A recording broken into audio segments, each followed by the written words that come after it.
ఒక రాజసర్పంచే పూజింపబడే శివలింగం గురించి మీకు తెలుసా?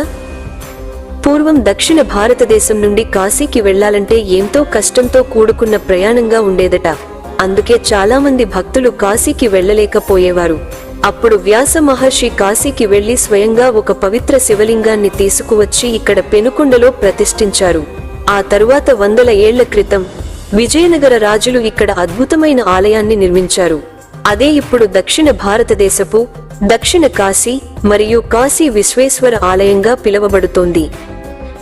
ఈ రోజుకి ఒక పురాతన రాజసర్పం శివలింగాన్ని పూజించి వెళ్తుందని చెబుతుంటారు. ఆలయ అర్చకులు చెప్పిన దాని ప్రకారం ఈ ఆలయంలో ఆ రాజసర్పం వచ్చి వెళ్లడానికి ఒక రంధ్ర మార్గం కూడా ఉందట.